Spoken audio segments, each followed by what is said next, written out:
Paige, Yeah, I feel like my brains are gonna leak out of my ears.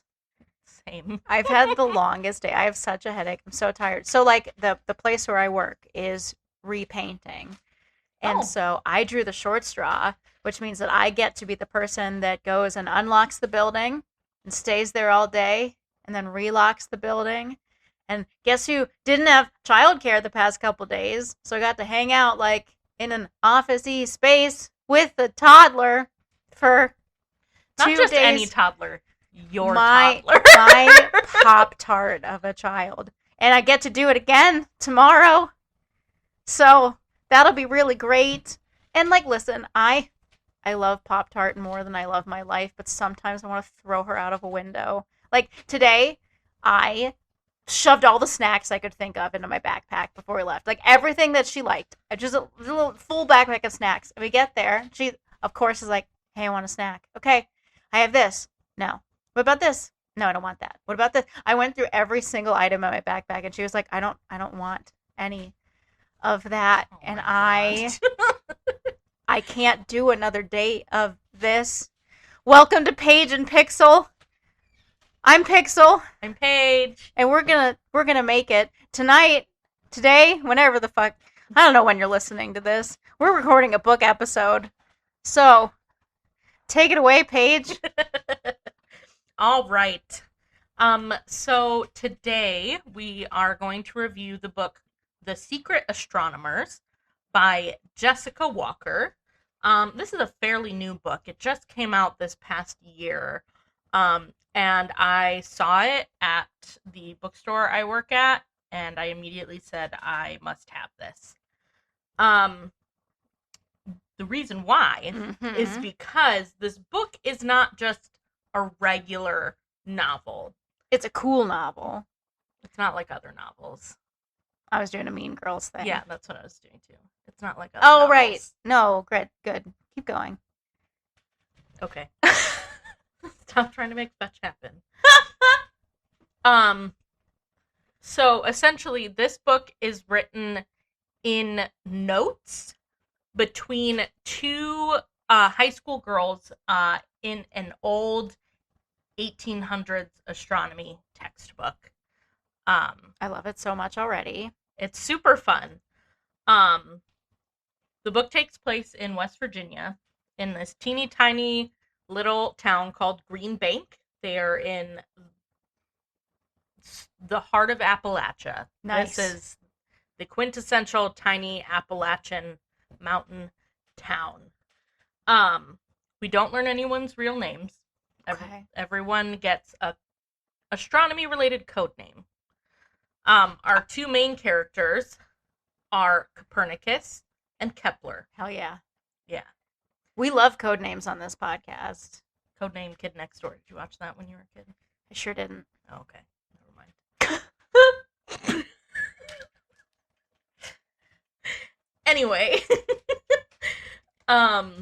So Copernicus is not from this town. She is from California. Whoa, her parents aren't cousins. No. Sorry. You know what? We're actually going to get into some Hell of yeah, we the know. Harmful stereotypes. The harmful stereotypes. I'm from Pittsburgh. Contractually, I have to hate West Virginia, but I also know that it's wrong, and I repent. Thank you. So Copernicus has just moved to town to live with her grandparents after her mother passes away. And she is definitely struggling to adapt to this new life. I could imagine. The town literally does not have Wi-Fi. Oh my god. Yeah. That made my chest hurt. Whoa.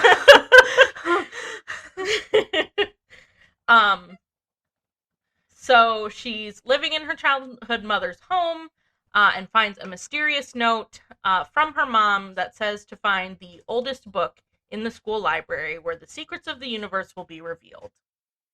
Sick. Cool. So she finds this ancient astronomy textbook and decides, yep, this is the oldest book in the library. It's got to be. And she kind of starts writing in it as a little bit of a diary. She writes and she draws on the pages of the books. Now, Kepler was born and raised in Green Bay, West Virginia. Kepler is our other main character. She is very smart. She gets to go to another school in a neighboring city where she gets to take AP classes, and nobody else does this. She's the only one who is able to do this. It's very special. She uses old textbooks to continue to learn because she wants to continue to learn. So she is not happy that somebody has been defacing this textbook. Oh. So she decides to write back using sticky notes, of course. So Copernicus has been like actually drawing in it. Correct. And Kepler is like, you disrespectful whore. We use sticky notes. I mean, she didn't use those words, but basically, she was like, Neil Noggin. Hey, quit defacing school property. This is the only astronomy textbook I can get my hands on, and how am I going to learn anything and get out of this teeny tiny town if you keep destroying all the textbooks in the library? I feel Kepler so hard. Like, I was the kid that like read my mom's college textbooks when I was in like middle school. I wasn't that much of a loser. I'm such a loser. I identify so hard with this. Like, you're making it harder for me to learn. I love her already. I'm just like a stickler for the rules, so I would have been like, you can't do that. That's defacing school property. I was a narc in high school. Yeah. What are you, a cop? I was, not anymore. Gross. So Copernicus tells Kepler about this note that she found from her mom. They codename her mom Sun. And she cannot figure out what this note means. So Kepler goes in to this explanation of how all these weird things back in the 80s happened in this town. Like, they have like a big telescope, like massive, like NASA telescope. In Green Bank, West Virginia. Yeah, I guess it is no longer usable. It is broken.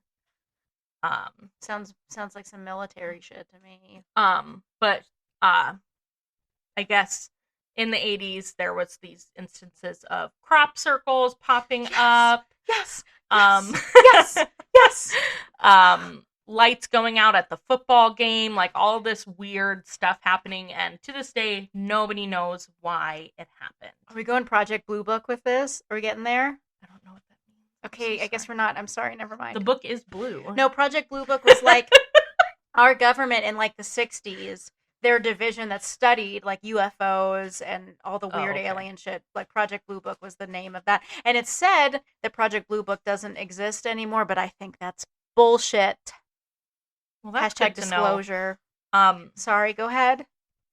I don't want to ruin this for you, but I don't think that that's what you're thinking is going to happen. Is not what's going to happen. I'm so sorry. Anyway, Kepler like tapes the old newspaper article about the crop circle to be like, hey, yeah, see, look, they wrote about it in the newspaper. And there's a picture of the crop circle in the newspaper. And Copernicus is like, my mom has a tattoo of that exact what design the fuck? on her arm. I love it. And so they're like, they have to be connected. Yes, absolutely.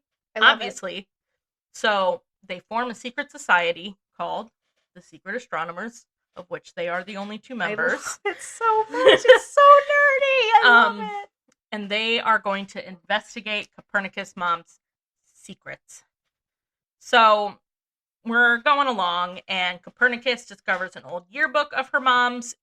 In it is a signature. It's like the only signature in the yearbook, and it is signed in a very goofy way by someone named Einstein 99. And she also finds in her mom's old closet a lockbox with Einstein 99 written on it. They're able to get into this box. They figure out the code. It takes them a few days, but they figure out the code. They get in this box, and it's a bunch of notes written in Morse code. Ooh. Yeah. Da, da, da, da, da, da. Yeah, stuff like that. Do you know what I just said? No. That's SOS. Oh, I wasn't paying that close of attention. Mm. Anyway. I feel like you just keep baiting me to reveal how much of a fucking insufferable nerd I am. And I keep taking that bait. It's okay.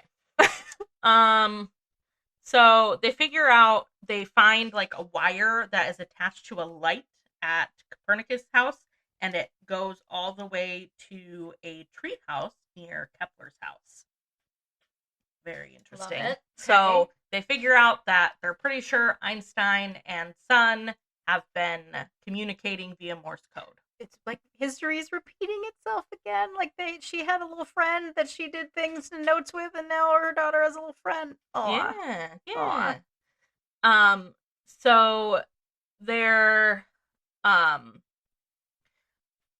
lot of things happen. I want to get to like the end of the plot though and finish that up before I kind of go back and talk about the rest of what's going on in the book.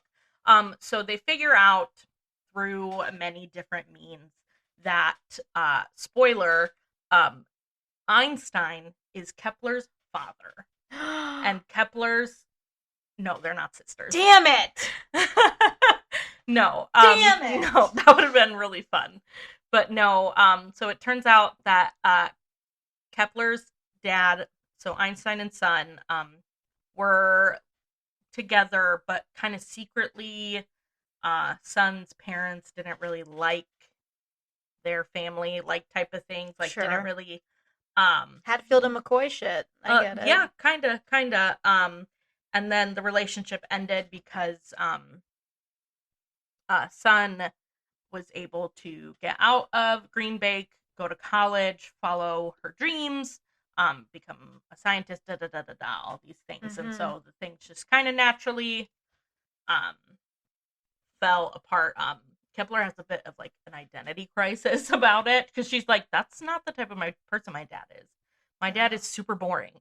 Like he does nothing interesting other than going to Civil War reenactments, meetings, and stuff. Like her dad is super lame, but also like closed off, doesn't really show any emotions. Like Kepler's got some family issues. So she's a bit like, what do you mean my dad went with his high school girlfriend and made crop circles and shut off the lights to the football stadium and did all these crazy degenerate things? He's not like that. So but we can't, it's so hard to imagine your parents as like teenagers but everybody was stupid and did stupid things. Yeah. So they end up at the end of the book, she kind of comes to terms with it. At the end of the book, they decide, hey, we should, meet in person before, we go our separate ways. They're both of them are seniors in high school, like type of thing. So it's just been notes. They have not. Yes. They don't know each other's real names. They don't meet in person. Okay. Like it is like the only way they communicate is through this book. Wow. That's so like weirdly intimate though. Yes. Because it's so secret and it's just there. It's for their eyes only. Huh. Yes. So because of that, while they're doing all this investigating, that's not all they're talking about, obviously. They're high school girls. They're talking about lots of stuff. Periods. I'm sorry. I don't know if they actually talk about that specifically. But yeah, high school girls talk about periods. Sorry. It's what it is. They become really good friends very quickly. And I love their friendship because they're both able to challenge each other in different ways. So because Copernicus is from California and Copernicus very woke teenager type of thing, like just like doesn't quite understand why things are or why she believes those things. She just like kind of like knows like the phrases and things to say. Fundamentalist on the other side of the aisle. Yeah, I get it. Yeah, kind of. And so she's like constantly just like, oh my god, these backwater hicks and blah da da da da, and they're all a bunch of Nazis and blah blah blah blah blah. And like Kepler kind of like pushes back on her, and she's like, no, like you don't understand what like goes on. Like Appalachia is a very distinct part of this country, and in a lot of ways it has been like left 100%. behind. 100%. And like, yes, maybe there are people here who don't, but like, whose fault is that? Is that really their fault, or is it because the rest of the world of the US kind of just said peace out? Figure it out. They're poor, and it's Yeah. a region that can be extracted. The whole country and the world has extracted from and like not given anything Right. back in return. Yep. Yeah. So I'm very interested in Appalachia and learning about its history and stuff. So this was cool to read about. But so Kepler's really good at being like, I was born and raised here. You don't think I'm stupid? You say that I'm smart. Like, this is me. I'm from here. This is who I am. Mm-hmm. Like, you can't be my friend and talk about how amazing I am and then shit on the place that made me. Yeah. Yeah, it's that whole like, well, but you're one of the good ones dynamic. It's like, no. That's like, there's lots bullshit. of good people Yeah. who live in Appalachia. Like, Yeah. living in Appalachia does not automatically make you a bad person. Like, what? Yeah. I'm not going to get too far into that because I feel like I could rant about that for forever. Yeah. I mean, like, technically I'm from Appalachia. Like, Pittsburgh is a city, so it doesn't like, but it's like in the Right. it's in the range. Like, I've been in them there hills, you know what I mean? The hollers. At the hills and the hollers. What is a holler? It's a valley. Oh, okay. Yeah. Good to know. I never knew. I'm like, what's a holler? I don't know. It's like an occupied valley, like a little divot between the hills where people live. Oh, okay. Cool. Mhm. Good to know. So then on the other side though, Kepler is very unsure of herself and who she is and whether or not she actually has what it takes to get out of Green Bay and go to college and follow her dreams and, be the person she wants to be. And Copernicus is really good at saying, hey, no, like, look at yourself. Like, you are the one who got to a point where you had to go to another school so that you could continue to learn. Like, you got yourself there. You are the one who is, overcoming all of these obstacles in order to get into college. And like, she ends up helping write her Kepler's college entrance exam, and like, it's just like this really sweet, like, I see you for what you are. So Yeah. So I really liked their dynamic and their friendship and how they would sometimes get angry with each other and fight, but like, they always came back to the notebook to write. And like, it's not like a normal friendship where it's like, oh, I have to see you again. Okay, well, we got to figure it out. Like, They at could've any just time ghosted. they Yep. could have ghosted and nobody would know, and they didn't. Like, Yeah. so I don't know. They talk a lot about crushes and dating. It's actually like kind of funny. They have a Sadie Hawkins dance still. Whoa. and Girls ask the guys. It's always always a a surprise. Yeah. See? oh. Do you like my sweater? It's such a good time. If you don't know that song, Reliant K is one of the few things I've held on to from my Fundy days. oh yeah, They're totally. still in my playlist. Yeah. Fantastic. Love them. Anyway, so she like asks one guy, but she's like, I don't really know if I'm interested. She's really interested in this other guy who goes to their school, but is also, for some reason, at the Civil War reenactment meetings. But she's like, he's so mysterious, and he wears like pleated pants and stuff. Like, he's just like Ooh. different. So Ooh. she's like intrigued by him, but she like can't like, so like there's like parts where like they're trying to like, she's trying to work up the courage to talk to him, and Copernicus gives him a note for it, like all of these Yeah. like crazy high school do you like me type vibes. I've heard it's really hard to conceal a boner in pleated pants. If you have any experience with that, fans, write in and let us know. Or don't. That seems like a private what I matter heard. they should keep to themselves. I think it could be a good story. Oh my god. Anyway, at the same time, Copernicus meets this girl who works at the pizza shop she goes to on Friday nights for dinner with her grandparents. Her name is Ray, and she is constantly beating Copernicus high scores on their like little like asteroids game that they have at the pizza parlor. Yeah. And eventually they they figure out who each other are and they start talking and they get closer, and like it's kind of weird because Kepler knows who this girl is because it's a teeny tiny little town, and this girl ends up being like part of the reason why Kepler's brother is in prison. Oh. And so like that becomes a whole thing. Like it's a lot, and I'm like kind of all over the place, and I'm not telling you any of this in order. I just feel like That's fine. So like I might have missed a detail, but like how does Kepler not know who Copernicus is when she's like the new girl in a town the size of a postage stamp? Like how do they not know who each other is? I understand how Copernicus would know who Kepler is. How does Kepler not know who Copernicus is? I mean, I don't know, maybe Kepler does know who she is, and she, I don't remember if they explain that. I know they don't like have any classes together.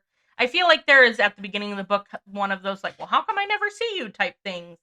And like Copernicus doesn't really go anywhere. Like there's not really anything to do, so everyone just kind of like stays home unless you're like going for a drive or going to a football game. I guess they don't really cross paths. If she hasn't like broken into any of the social groups, like she wouldn't get invited to make crop circles or drink in a pickup truck.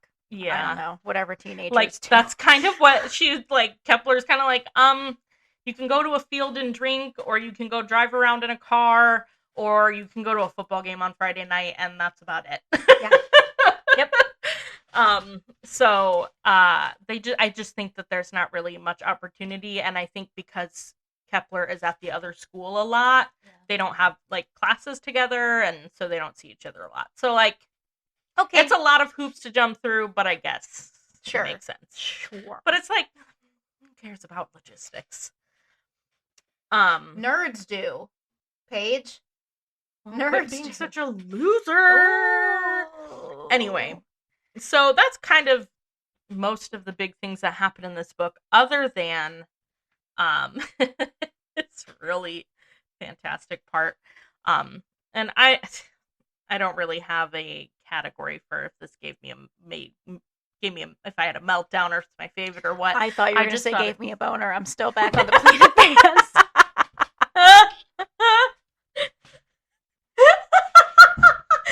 Sorry, we just looked at our monitor. Clipped out that microphone, and it was like, I'm so sorry. So sorry. I'll stop now. We gave the monitor a boner. I mean.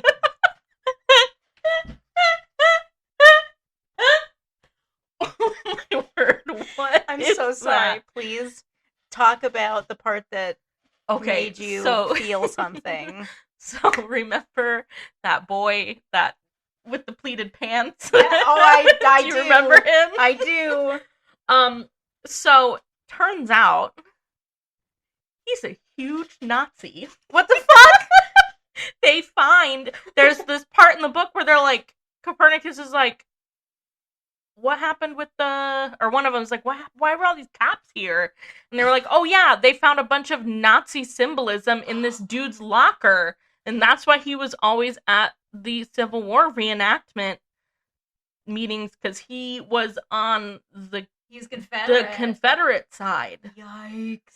And yeah, so and like West Virginia split from Virginia because it wasn't a slave state. Exactly. Like, oof. Yeah. So this boy, not good news, but that's okay, because Kepler then goes on to kind of sort of rekindle things with her date from the Sadie Hawkins dance, and it kind of sounds like they're hitting it off. So all's well that ends well. She dodged a bullet. It was a good thing that he didn't want to talk to her, because he's a terrible person. Mm-hmm. So one thing I didn't talk about yet too much with this book is my favorite thing about this book. It's not a moment, but in this book, along with the notes, there are drawings all throughout this book that the author herself drew. Like her, I believe, I looked it up, Like, the author, Jessica Walker, drew all of the pictures in this book. And, No like, way. they're super fun. And I just had a great time, like, reading, but then also being like, oh my gosh, look at this fun artwork. And, like, I bought it because I was like, even if I don't like this story, it's still so cool to look at, Mm-hmm. which I did like the story, so it's totally okay. Um, but um, but yeah, the main reason I bought the book is because I wanted all this fun art. And it's just like, it's just so fun. It's like not quite a graphic novel, but not quite a regular novel. And I don't know. It's really capturing like the teen girl thing with like the Yes. style of the doodles and Yeah. So there's a copy of it sitting on the table in front of us, and I got to kind of flip through it, and it is an entire vibe. I really like it. I was like, this is so cute. I'm buying it right now. So yeah. On to my, I guess if I was gonna say I had a crush on a character, it would probably be oh god, Ray, the girl that works at the pizza shop. Okay. Because she's the only girl who's of age. Again. And also just seems like if my bisexuality wasn't repressed in high school, she's the girl I would totally have had a crush on. Because she is like a little bit too cool for school, but not like in a way that it's like, okay, well, you just don't care about anything, type of thing. And like, she just kind of seems like she had a rough high school experience, and now she's like trying to turn her life around, and be responsible. And like, that's why she confesses what happened with Kepler's brother. And she's like, I just want you to know, like, please tell Kepler like that he took the fall for me and what I did. And it kind of helped Kepler kind of reconcile with her brother a little bit. So like, I don't know, I just felt like I had a lot of respect, like, because like that could very well make Kepler hate Ray, and Ray and Kepler know who each other are, and like, so that could, affect things. And so for her to be like, I still need Kepler to know that this happened and that this was my fault, I don't know, I just felt like that showed a lot of growth. And I don't know, she just seemed like a cool person who was like way cooler than me, and so I definitely would have had a crush on her Get it. in high school. I get it. So yeah, overall I really enjoyed this book. I liked the way it was written. It's definitely two high school girls, and so you kind of have to let yourself just get into like the mind of a high schooler.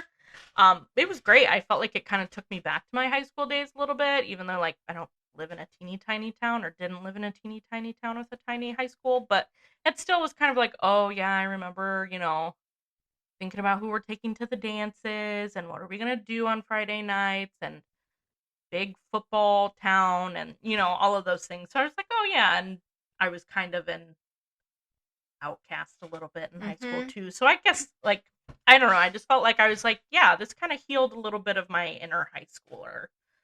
So yeah, I really enjoyed it.